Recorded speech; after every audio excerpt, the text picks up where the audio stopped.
வணக்கம். உங்கள் திருப்பூர் காளீஸ்வரி பேசுறேங்க. நம்ம இப்ப இந்த வீடியோல பார்க்க போறது ஆகஸ்ட் மாத பலன்கள்ல நம்ம பார்க்கக்கூடிய ராசி தனுசு ராசி மற்றும் தனுசு லக்னக்காரர்களுக்கு இந்த மாதம் எப்படி இருக்குன்னு பார்க்கலாங்க.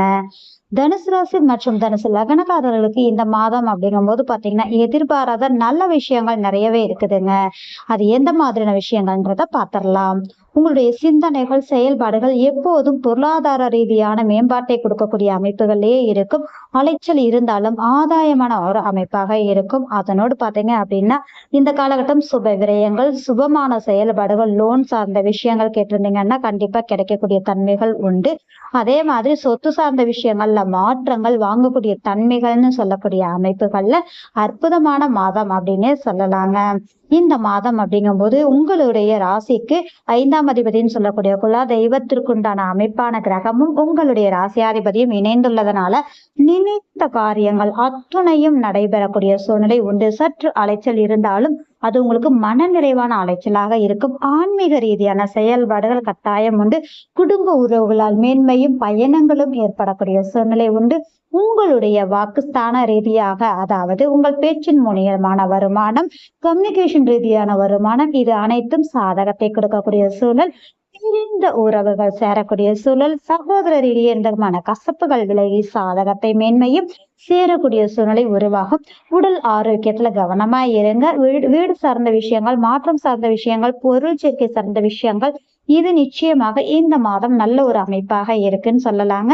குழந்தைகளுடன் சேர்ந்து சுபவிரயங்கள் ஏற்படுறதுனால பயணங்கள் மேற்கொள்ளக்கூடிய சூழ்நிலை கண்டிப்பா உண்டு. ஒரு நகை எடுப்பதாக இருந்தாலும், பொருள் சேர்க்கைக்கான ஒரு அமைப்பா இருந்தாலும் இந்த மாதம் சாதகத்தை கொடுக்கும். சுப கடன் கண்டிப்பா உண்டு அப்படின்ற ஒரு விஷயம் இருக்குதுங்க. இரண்டாவதாக பாத்தீங்க அப்படின்னா இந்த காலகட்டம் வேலைகள் செய்வதனால மன நிறைவான அமைப்புகள் உங்களுக்கு நிச்சயமாக இருக்கு. இறையருள் அப்படிங்கிறது பரிபூரணமாக இருக்கக்கூடிய தன்மைகள், சந்திக்கக்கூடிய நபர்களால் ஆதாயமும் மேன்மையும் ஏற்படக்கூடிய சூழ்நிலை நிச்சயமா உண்டு. அதே மாதிரி பாத்தீங்கன்னா தந்தை உறவுகளிடையே சிறு சிறு மனக்கசப்புகள் வந்து மறையக்கூடிய சூழ்நிலை உண்டு. மேல் படிப்பு சார்ந்த விஷயங்கள், ஆராய்ச்சி சார்ந்த விஷயங்கள்ல நிச்சயமாக ஒரு பிளஸ் பாயிண்ட் என்னன்னா, நீங்க இதுவரைக்கும் கிடைக்காத ஒரு விஷயங்கள் கிடைக்கக்கூடிய தன்மையும், உங்களுடைய வாழ்வில் வளர்ச்சிக்கு ஒரு மேன்மையை கொடுக்கக்கூடிய தன்மைகளும் கண்டிப்பாக உண்டு அப்படின்னு சொல்லலாம். அதே மாதிரி எதிர்பாராத தனலாபம், யோகத்தை சந்திக்கக்கூடிய ஒரு விஷயம் கண்டிப்பாக இந்த காலகட்டம் என்று. கொஞ்சம் கவனமா இருக்க வேண்டிய விஷயம் என்ன அப்படின்னு சொல்லி பார்த்தீங்கன்னா, உங்களுக்கு மறைவிடம், அதாவது ஏதாவது ஒரு விஷயங்கள் ரகசியமா நீங்க பண்றீங்க அப்படின்னா ஒளி பொருந்திய கிரகம் அமர்ந்துள்ளதனால அது வெளியில வெளிச்சத்துக்கு வரக்கூடிய தன்மை உண்டு. சோ நீங்க நிதானமாக செயல்படக்கூடிய மாதமாக இருக்கக்கூடிய அமைப்பு இருக்கு. அதாவது ரகசியம் காப்பது அப்படிங்கிறது இந்த மாதம் கொஞ்சம் கடினமாகத்தான் இருக்குன்னு சொல்லலாங்க. இரண்டாவதா பாத்தீங்க அப்படின்னா இந்த காலகட்டங்கள்ல இறைவனுடைய அனுக்கிரகம் பரிபூரணமாக இருந்தாலும் பயணங்கள் சார்ந்து ஏற்படல சிறு சிறு தடைகள் வந்து மறையக்கூடிய தன்மைகள் உண்டு அப்படின்றதுதான். தொழில் ரீதியான செயல்பாடுகள்ல சிறு நலிவை சந்திச்சாலும் பிற்காலம், அதாவது பாத்தீங்கன்னா இந்த மாதத்தில் 15 மாதம் அப்படி, அதாவது 15 நாட்கள் உங்களுக்கு ஒரு சரிவையும் அதுக்கடுத்து சரி செய்யக்கூடிய சூழ்நிலை கொடுக்கக்கூடிய தன்மைகள் உண்டு. அது ஏற்கனவே உங்க தொழில் ஸ்தானத்துல கேது பகவான் அமர்ந்து தடைகளை கொடுத்தாலும் குரு பார்வை இருப்பதனால அந்த தடைகள் விலகி மதிப்பு, மறுவாதை, கௌரவங்கள் சந்தாயம் ஏற்படும். இதுவரை உங்களுக்கு ஒரு இழப்பீடு, அதாவது பெயர் கிடக்கூடிய சூழல் ஏற்பட்டாலும் அதுல இருக்கக்கூடிய குறைபாடுகள் நீங்கி நீங்கள் எந்த தவறும் செய்யலன்னு ஒரு ப்ரூஃப் பண்ணக்கூடிய ஒரு மாதமாக கூட இருக்குன்னு சொல்லலாம். குரு பார்வை பெறுவதோடு உங்கள் ராசியாதிபதியோடு 5ஆம் அதிபதி சேர்வதனால பரிபூரணமான மாதம் அப்படின்னே நம்ம சொல்லலாங்க.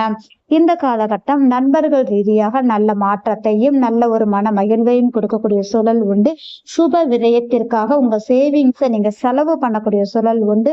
மூத்த உறவுகளால் மன மகிழ்வையும், அதே மாதிரி கூட்டம் சங்கம் சார்ந்து செயல்படக்கூடிய உங்களுக்கு நல்ல மாற்றத்தையும் கொடுக்கக்கூடிய சூழல் உண்டுங்க. கொஞ்சம் வேலைன்னு அதிக ஓட்டம் இருக்கிறதுனால தூக்கத்தை கெடுக்கக்கூடிய சூழல் இருக்கு. தூக்கத்துக்கும் கொஞ்சம் முக்கியத்துவம் கொடுங்க. நிச்சயமா நல்ல ஒரு அமைப்பை கொடுக்கக்கூடிய ஒரு அமைப்பு இருக்கு அப்படின்றதான். படிக்கக்கூடிய குழந்தைகளுக்கு சிந்தனை செதறுதல் இருக்கிறதுனால கொஞ்சம் கான்சன்ட்ரேஷன் பண்ணுங்க. அதனோடு பாத்தீங்கன்னா கமிஷன் ரீதியா இருக்கக்கூடியவங்களுக்கு இரட்டிப்பான தனவரவாய்க்கு உண்டான கால நேரமாக இருக்கும். அரசாங்கம், அரசியல் சார்ந்து இருக்கக்கூடியவங்க கொஞ்சம் கவனமா நிதானமாக செயல்படுங்க. இல்லைன்னா தேவையில்லாத மன உளைச்சலை சந்திக்கக்கூடிய சூழல் இருக்கு. கமிஷன், கலைத்துறை சார்ந்து இருக்கவங்க நல்ல ஒரு அமைப்பு இருக்குன்னு ஏற்கனவே நம்ம பார்த்துட்டோம்.